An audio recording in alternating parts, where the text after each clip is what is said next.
नमस्कार साथियों, स्वागत है आप सभी का अंकित इंस्पायर्स इंडिया पर। मैं हूं अंकित अवस्थी। आज का सेशन बेहद खास है। खास इसलिए है क्योंकि हमारे देश के अंदर अभिव्यक्ति के नाम पर जो घटनाएं हो रही हैं, फिर चाहे वो कॉमेडी के माध्यम से हो, चाहे बयानों के माध्यम से हो, और उनकी घटनाओं की वजह से देश की राजनीति में जो आ रखा उबाल हो, यह वर्तमान की बड़ी चर्चा है। हाल ही में एक कॉमेडियन जिनका नाम है कुणाल कामरा, उन्होंने अपना एक stand up act, stand up मतलब आप खड़े हुए हैं, जनता सुन रही है और आप जोक क्रैक कर रहे हैं। कुणाल कामरा एक कॉमेडियन है और अपनी रियल लाइफ में जो घटनाएं इस समय दुनिया में चल रही हैं उन पर रिएक्ट करके कॉमेडी बनाने के लिए जाने जाते हैं। सटायरिकल कॉमेडी कह सकते हैं आप उसे। ऐसे में आपके एक कॉमेडी एक्ट की वजह से महाराष्ट्र के अंदर मामला बहुत उबला हुआ है। उबला हुआ है, जिस जगह आपने परफॉर्म किया उस जगह को शिव सैनिकों द्वारा ध्वस्त कर दिया गया है, तोड़फोड़ कर दिया गया है। ऐसे में कुणाल कामरा ने क्या कहा जिसकी वजह से शिव सैनिक आहत हो गए, यह तो एक बड़ा प्रश्न है ही। लेकिन यहां से बड़ा प्रश्न यह है कि अगर कॉमेडी में कही गई किसी बात से आस्थाएं इस कदर आहत होने लगे तो यह कहां जाकर रुकेगी, यह दूसरा बड़ा प्रश्न खड़ा होता है। हमारे देश में अभिव्यक्ति के नाम पर कौन कौन सी अभिव्यक्ति अलाउ होंगी, ये आने वाला समय शायद इस बात के लिए भी प्रश्न खड़ा करेगा। आज बहुत सारे प्रश्न ऐसे हैं क्योंकि कुणाल कामरा का जो इंसिडेंट है वो वर्तमान में महाराष्ट्र के उप मुख्यमंत्री एकनाथ शिंदे जी के ऊपर दिए गए बयान के चलते काफी ज्यादा बवाल काट रहा है। ये कुणाल कामरा अपने पहले के ये स्टैंड अप शोज जिसके अंदर शटअप कुणाल के नाम से वजह से जाने भी जा चुके हैं। इनका एक अर्नब गोस्वामी के साथ विवादित वीडियो भी रहा, उस कारण भी सुर्खियों में रहे हैं। हाल ही में ओला इलेक्ट्रिक के लिए भावेश अग्रवाल से ट्विटर पर उलझते हुए भी देखे गए थे, इस कारण से भी सुर्खियों में रहे हैं। तो आप अपने एक्ट की वजह से, अपनी कॉमेडी की वजह से काफी ज्यादा सुर्खियों में रहते हैं। लेकिन हां, पॉलिटिक्स जानने वाले लोग, राजनीति समझने वाले लोग इनका जब राजनीतिक झुकाव देखते हैं तो इन्हें राहुल गांधी जी के साथ देखा जाता है, कन्हैया कुमार के साथ देखा जाता है, तमिलनाडु में इनका रहना देखा जाता है, इनके साथ में उद्धव ठाकरे जी का जुड़ना देखा जाता है। कुल मिलाकर के अपोजिशन की तरफ से अपने आप में एक चेहरे के रूप में इन्हें कॉमेडियन के रूप में देखा जा रहा है। तो कुल मिलाकर के इनका एक कॉमेडी एक्ट है या फिर उस एक्ट के माध्यम से अपोजिशन की ये आवाज बन गए हैं। हमारे देश में ऐसे कई इंसिडेंट्स हुए हैं जब सोशल मीडिया इन्फ्लुएंसर्स के द्वारा इस तरह के बयान और उसके बाद देश के अंदर बयानों की प्रतिक्रिया सुर्खियों का कारण बनी है।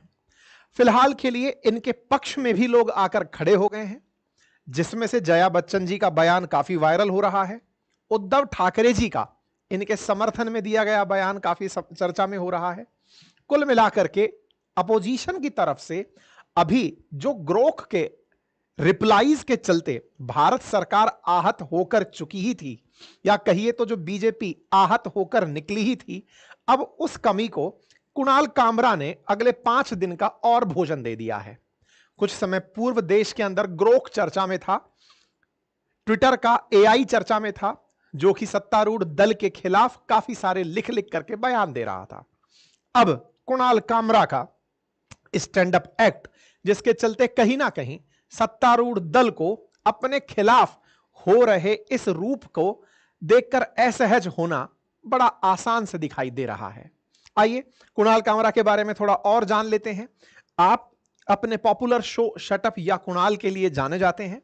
फिलहाल अपने जिस एक्ट की वजह से जाने जा रहे हैं वो महाराष्ट्र पॉलिटिक्स के ऊपर है। वैसे अगर आप इस पूरे वीडियो को देखेंगे जो कि YouTube पर उपलब्ध है, हालांकि महाराष्ट्र के लिए इन्होंने बिल्कुल छोटा सा 2 मिनट का क्लिप काटकर अलग से डाला है, लेकिन इनका जो पूरा एक्ट है वो नए भारत के नाम से है। और इस नए भारत नाम से जो एक्ट इन्होंने परफॉर्म किया है उसमें इन्होंने सरकास्टिकली मोदी जी के ऊपर भी व्यंग किया है और साथ ही साथ योगी आदित्यनाथ जी के ऊपर भी व्यंग किया है।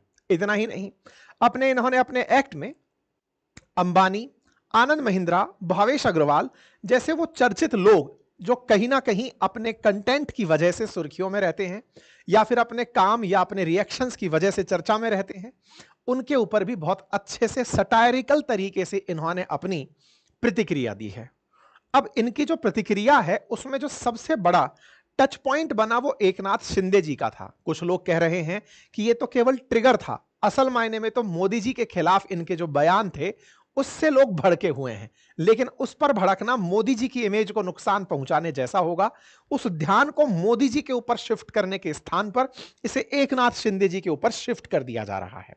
एकनाथ शिंदे जी के बारे में इन्होंने बिना डायरेक्ट नाम लिए जो कविता गाई, उस कविता में एक शब्द का उपयोग हुआ जो कि गद्दार है। उस गद्दार शब्द से शिव सैनिक भड़के हुए हैं, और शिव सैनिकों का जो भड़कना है वो किस कदर कानून अपने हाथ में लेने जैसा हुआ वो भी देखने योग्य है। किस तरह से सत्तारूढ़ दल के साथ गठबंधन में चल रहे शिवसेना ने अपने पॉलिटिकल समर्थकों की वजह से एक एक्ट की परफॉर्मिंग जो प्लेस है उसको जो नुकसान पहुंचाया वो होते देखा। लोगों ने न्यायपालिका के स्थान पर कानून को अपने हाथ में लेते देखा। कहीं ना कहीं महाराष्ट्र की जो वर्तमान स्थिति चल रही है वो कानून व्यवस्था को लेकर काफी सारे सवालिया निशानों में है।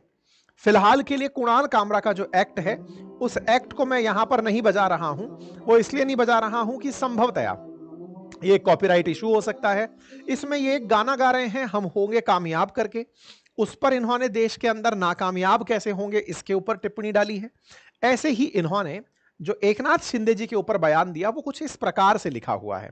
ये एक फिल्म की धुन पर इन्होंने गाया भी था, और उस गाने के अंदर इन्होंने जो लाइनें कही वो इस तरह से हैं कि ठाणे की रिक्शा, चेहरे पर दाढ़ी, आंखों पर चश्मा, हाय। एक फिल्म का गाना है जिसको इन्होंने अपने राइमिंग में गाया है। एक झलक दिखलाए कभी गुवाहाटी में छुप जाए। ये जो ठाणे की रिक्शा, असल मायने में एकनाथ शिंदे जी कभी रिक्शा ड्राइवर हुआ करते थे, ऐसी मीडिया में उनके बारे में रिपोर्ट्स हैं। आंखों पर चश्मा उनके लगा रहता है। एक झलक दिखलाए कभी गुवाहाटी में छिप जाए। ये गुवाहाटी की क्या घटना है अभी आगे चलकर हम बताएंगे। जब शिवसेना से एकनाथ शिंदे गुट अलग हुआ और गुवाहाटी में जाकर के रुका, उसको इन्होंने गुवाहाटी में छिप जाए करके कहा है। मेरी नजर से तुम देखो तो गद्दार नजर वो आए। अब ये जो गद्दार शब्द है, जिसने किसी को धोखा दिया हो वो गद्दार है। हमारे देश में गद्दार नाम से फिल्में भी बनी हैं, लेकिन इस गद्दार का जो उपयोग है वो डायरेक्टली यहां पर नाम लेकर नहीं है कि ये किसके बारे में कहा जा रहा है, लेकिन जो समझने वाले हैं वो प्रॉपर तरीके से समझ गए कि ये एकनाथ शिंदे जी के बारे में कहा जा रहा है। ठाणे के रिक्शा, चेहरे पर दाढ़ी, आंखों में आ चश्मा, हाय। मंत्री नहीं है वो दल बदलू है, और क्या कहा जाए। जिस थाली में खाए उसमें ही वो छेद कर जाए। मंत्रालय से ज्यादा फडणवीस की गोदी में मिल जाए। तीर कमान मिला है इसको बाप मेरा ये चाहे। ये पूरा वो राजनीतिक घटनाक्रम है जो कि ऑलरेडी एग्जिस्ट हो चुका है। इसमें से एक भी बात ऐसी नहीं है जो कि रियल वर्ल्ड में नहीं है, और ये सारे बयान बड़े कॉमन हैं। आज उद्धव ठाकरे गुट के द्वारा एकनाथ शिंदे ग्रुप को गद्दार संबोधित किया जाता है। ऐसे में ये जो बातें इसमें लिखी हैं, जैसे मंत्री नहीं वो दल बदलू है, स्वाभाविक है कि उद्धव ठाकरे गुट में वो हुआ करते थे, उद्धव ठाकरे जी के साथ शिवसेना में हुआ करते थे, लेकिन शिव सैनिकों को लेकर वो साइड में हो गए और अपनी शिवसेना बना लिए। जिस थाली में खाए, क्योंकि बाला साहिब ठाकरे जी के साथ वो हुआ, मतलब साथ रहा करते थे, लेकिन उन्हीं को छोड़ करके अलग पार्टी बना ली। मंत्रालय से ज्यादा फडणवीस की गोदी में मिल जाए, ऐसा इसलिए क्योंकि सरकार जब बनी एकनाथ शिंदे जी की, उस समय पर सीएम फडणवीस जी के सहयोग से ही वो बन पाए थे। तीर कमान शिवसेना का इस समय चुनाव चिन्ह है, इनको बाप मेरा ये चाहे। अब शिवसेना के पास से इन्होंने तीर कमान का चिन्ह तो ले लिया, लेकिन उद्धव ठाकरे जी के जो फादर थे जिन्होंने शिवसेना स्थापित की थी, उनको भी अब ये अपना ही बताना चाहते हैं। इस पर इन्होंने अपनी तरफ से ये पूरी तरह की बातें कही। अब ये जो बातें इन्होंने पैरोडी में कही, इस पैरोडी से पूरा की पूरा मामला जो है वो इस समय की महाराष्ट्र की राजनीति में जबरदस्त तरीके से चर्चा का विषय बना हुआ है। जब इन पर इस बात का दबाव बनने लगा कि आपने ये सब क्या कहा और इसके चलते आप माफी मांगिए, तो इन्होंने बकायदा महाराष्ट्र वाली क्लिप अलग से काटकर और डाल दी कि ढंग से सुन लो कि मैंने क्या कहा। जिसके बारे में कहा वो ये है, आंखों में चश्मा, चेहरे पे दाढ़ी, और जहां से ये आते हैं उस जगह का नाम ठाणे है। ठाणे महाराष्ट्र के अंदर है, महाराष्ट्र के अंदर एक विधानसभा क्षेत्र भी है। ऐसे में अब आपको थोड़ा सा बिहार की, महाराष्ट्र की राजनीति को भी हम आपके साथ लिए चलते हैं ताकि इसकी पूरी प्रासंगिकता को आप रिलेट कर पाएं कि इन्होंने कहा क्या और किस चीज पर कहा। असल में महाराष्ट्र के इलेक्शन को 2014 के विधानसभा चुनावों से देखना होगा। 2014 के अंदर बीजेपी ने जब सरकार बनाई उस समय शिवसेना इनके साथ हुआ करती थी। आप उद्धव ठाकरे जी को और अमित शाह जी को बड़ी गर्मजोशी के साथ एक दूसरे से मिलते हुए देख सकते हैं। इनकी सरकार जब थी तब एकनाथ शिंदे शिवसेना में ही हुआ करते थे। और जब 2014 के रिजल्ट्स आए थे तो ये नंबर जो 288 का है, जिसमें 145 बहुमत के लिए चाहिए होते, उस 145 नंबर के लिए इन दोनों का एक साथ मिलकर के ही सरकार बना पाना संभव होता। ये 2014 के रिजल्ट्स थे। दोनों ने सरकार बनाई, फडणवीस जी सीएम बनकर आए। फडणवीस जी सीएम बने 2014 के अंदर। लेकिन इसी बीच में शिवसेना जो है उसकी तरफ से एक तरह की अंदर से वो रही कि ये कहीं ना कहीं हमारे सहयोग से सरकार चला रहे हैं, तो कब हम उद्धव ठाकरे जी को सीएम बनने का सपना पूरा होगा। फिर 2019 के चुनाव आते हैं। 19 के जब चुनाव आते हैं तब दोनों फिर से एक साथ मिलकर चुनाव लड़ते हैं। चुनाव के अंदर उद्धव ठाकरे जी फिर से इनके साथ मिलकर चुनाव लड़ने जब जाते हैं तो भाजपा इस बार 105 पर रह जाती है और शिवसेना 56 पर पहुंच जाती है। अगेन होने को भाजपा के पास ज्यादा सीटें थी, लेकिन सीएम बनाने के लिए या 145 का आंकड़ा पूरा करने के लिए इनके पास नंबर्स नहीं थे। आवश्यकता थी किसी पार्टी की।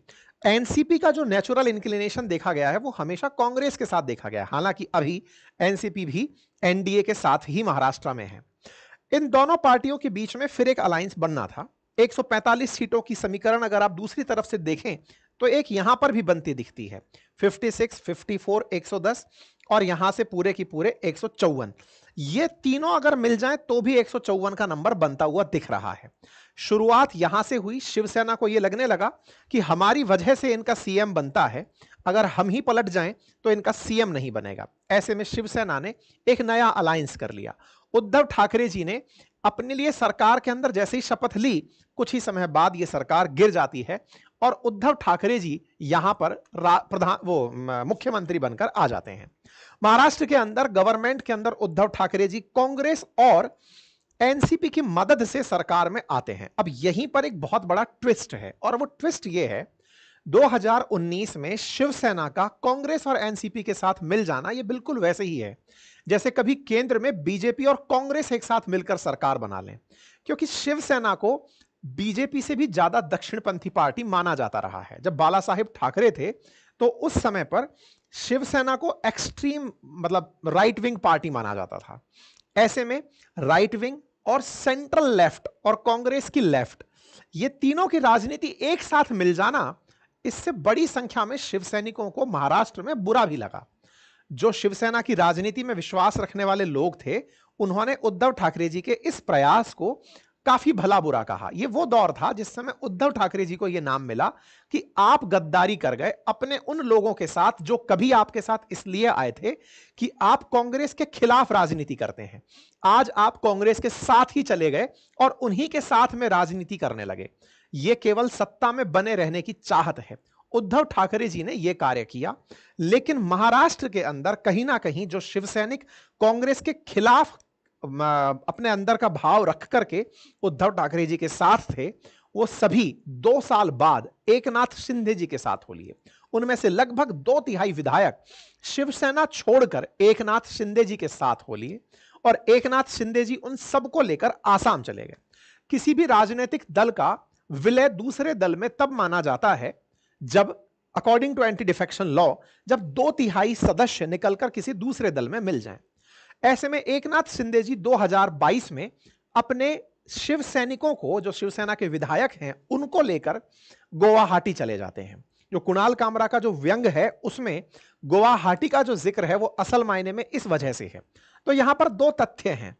एकनाथ शिंदे जी गुट जो है वो उद्धव ठाकरे जी को यह कहते रहे कि आपने दगा किया, आपने गद्दारी की उन लोगों के साथ जिन्होंने आप पर इस बात का विश्वास किया था कि आप कभी कांग्रेस के साथ नहीं जाएंगे। वहीं दूसरी ओर कुणाल कामरा इन्हें अब गद्दार बोल रहे हैं क्योंकि आपने शिवसेना के लोगों को तोड़ दिया। तो अब कौन ज्यादा गद्दार, ये तो खैर इतिहास जब लिखा जाएगा तब बताया जाएगा, लेकिन दोनों पार्टियों के अपने अपने क्लेम हैं वादा खिलाफी के।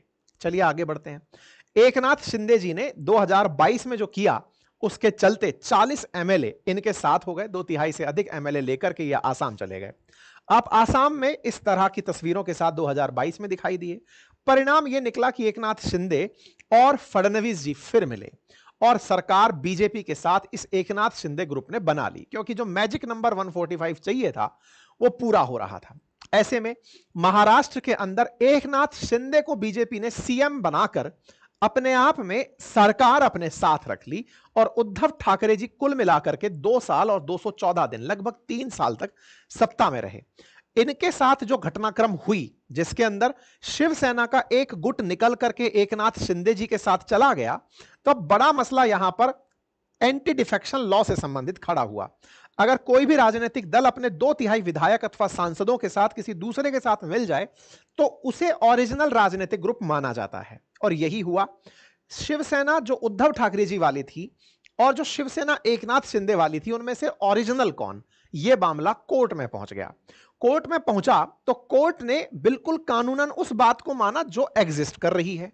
परिणाम स्वरूप एकनाथ शिंदे जी को शिवसेना का टाइटल दे दिया, और शिवसेना का चुनाव चिन्ह जो तीर कमान है वो भी इन्हीं को दे दिया गया, क्योंकि बहुमत में विधायक इनके साथ थे। वहीं दूसरी तरफ उद्धव ठाकरे ग्रुप जो शिवसेना को इसलिए क्लेम कर रहे थे क्योंकि उनके फादर ने कभी शिवसेना बनाई थी। ये बिल्कुल वैसे ही है जैसे कांग्रेस के ऊपर आज राहुल गांधी जी क्लेम करें कि ये तो हमारे परिवार वालों ने बनाई थी। बिल्कुल कुछ वैसे ही शिवसेना को लेकर उद्धव ठाकरे जी का क्लेम था, और उद्धव ठाकरे जी के इस क्लेम को ही बार बार राजनीति में उठाया जाता है कि आपने इनसे तीर कमान ले लिए, अब क्या इनके फादर को भी ले लोगे, क्योंकि इन्हीं के फादर ने शिवसेना बनाई थी। क्लियर? यहां तक की सारी कहानी समझ में अगर अब आ गई हो तो हम यहां से आगे इस पूरी कहानी को रिलेट कर पाएंगे जो शुरुआत में कुणाल कामरा ने कही है। ये वर्ल्ड कैसे निकल कर आया ये समझ में आया। अच्छा, फिर आते हैं 2024 के इलेक्शंस। अच्छा, ये शिंदे ग्रुप के साथ शिवसेना का जाना हमने जिस दिन ये न्यूज आई थी 18 फरवरी 2023 को, हमने उसी समय पर आरएनए सेशन किया था और उसमें ये सारी जानकारी डिटेल में बताई भी थी। ठीक यही हाल एनसीपी का भी हुआ, और एनसीपी से भी ऐसे ही भतीजे अजीत पवार बाहर निकल करके शरद पवार जी को छोड़कर एनडीए में शामिल हो गए। इस पर भी 2024 के जब इलेक्शंस हुए तब हमने इसकी प्रॉपर चर्चा की। फिलहाल अब ये दो धड़े आमने सामने हैं। अब बड़ा सवाल ये कि कुणाल कामरा ने इन्हें गद्दार कह दिया है। इन्हें गद्दार किया तो इनके गद्दार कहने से इनके चाहने वाले नाराज हैं कि भैया हमें आपने गद्दार कैसे कह दिया। इनके गद्दार के बयान को समर्थन स्वाभाविक रूप से उनका मिलने लगेगा जो कि इनके बयानों से ही अपने आप की वैलिडिटी पा रहे हैं।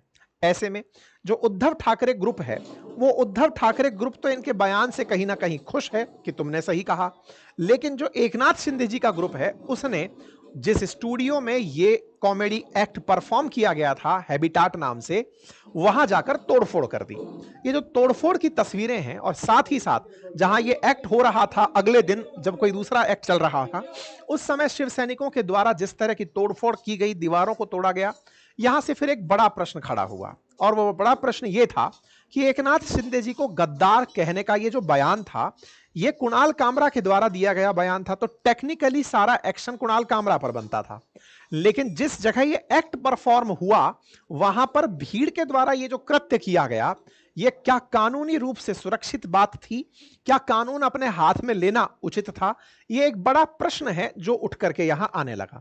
ये प्रश्न यही नहीं रुका, ये प्रश्न इससे आगे गया, और वो ये था कि कुणाल कामरा ने गद्दार कहा और हैबिटेट को तोड़ करके आपने गुस्सा निकाल लिया, लेकिन ये बात तो उद्धव ठाकरे जी भी कहते हैं और उनके समर्थक भी कहते हैं। उनका क्या बिगाड़ लिया? लोगों ने यह तक सवाल पूछा कि उद्धव ठाकरे जी का क्या मातोश्री सुरक्षित है उनके इस बयान देने के बाद में? कुल मिलाकर राजनीति में जिस पर जोर आजमाइश की जा सकती थी उस पर जोर आजमाया गया।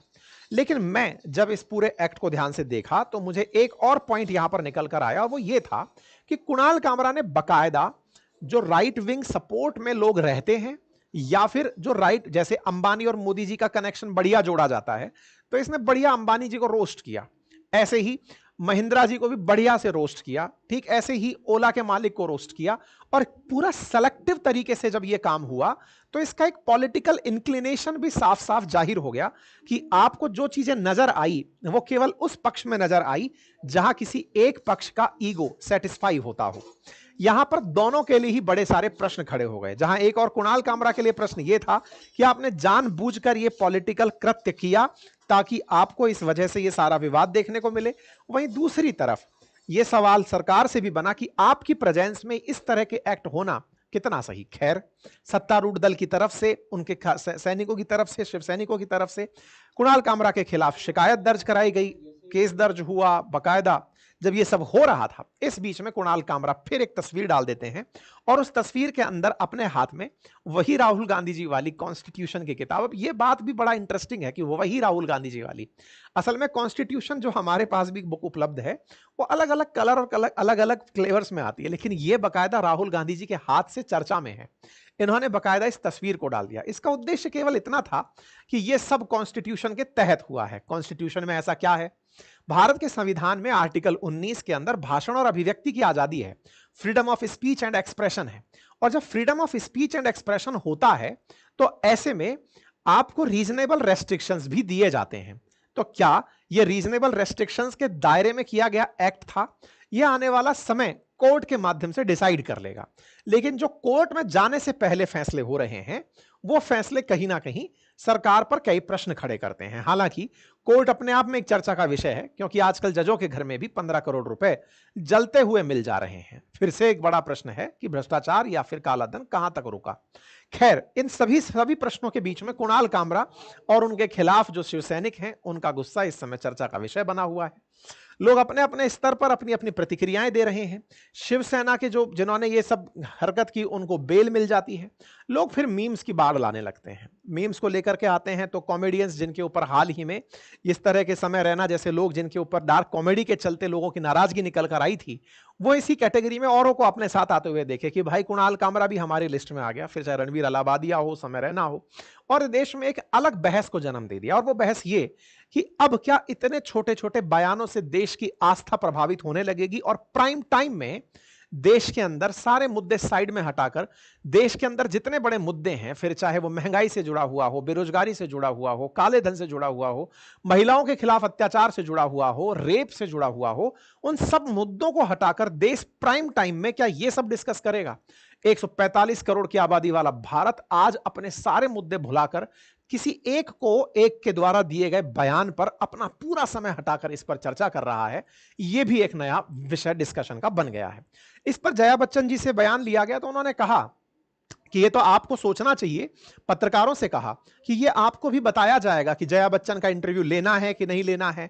आप लोगों के लिए अभिव्यक्ति बहुत ज्यादा जरूरी है। बीइंग ए पत्रकार आपके लिए अभिव्यक्ति ज्यादा जरूरी है, लेकिन अब आप वो अभिव्यक्ति कर पाएंगे या नहीं, ये भी तो अपने आप में देखने वाला बात है। और निश्चित ही ये एक बहुत बड़ी डिबेट है कि क्या भारत में अभिव्यक्ति के नाम पर कुछ भी बोला जाना कितना उचित है, क्या कुछ बोला जाना उचित है, और यदि ऐसा है तो क्या उसके खिलाफ इस तरह की प्रतिक्रियाएं आना, देश के अंदर इस तरह से रिएक्शंस आना कितना उचित है?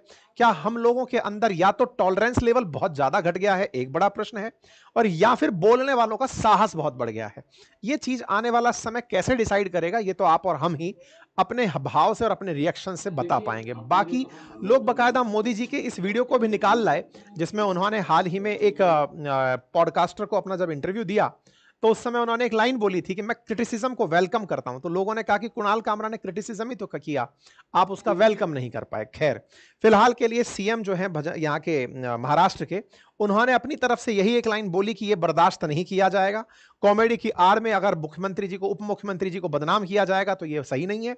तो इन्होंने अपनी तरफ से वो बयान दिया। खैर, आप लोग इस विषय पर क्या सोचते हैं, अपनी राय जरूर कमेंट बॉक्स में रखें, क्योंकि उद्धव ठाकरे जी तो इस बात से बड़े खुश हैं, संजय राउत जी भी बड़े खुश हैं, और वो इस खुशी को जाहिर कर रहे हैं कि भाई साहब बढ़िया किया, तुमने हमारी आवाज बनी। तुम राहुल गांधी जी के साथ देखे गए थे तो तुमने जो किया वो अच्छा काम किया। अर्णब गोस्वामी हो या फिर भाविश अग्रवाल, इनके साथ इनके जो पंगे रहे हैं ये बड़ा चर्चा का विषय रहे। खैर, कुल मिलाकर आप सबसे प्रश्न यही कि आप इस विषय पर क्या सोचते हैं, अपनी राय कमेंट बॉक्स में जरूर रखें। फिलहाल के लिए इतना ही। बाकी तो खैर चैनल को सब्सक्राइब कर लीजिए, ज्यादा से ज्यादा लोगों तक साझा करिए। Thank you so much.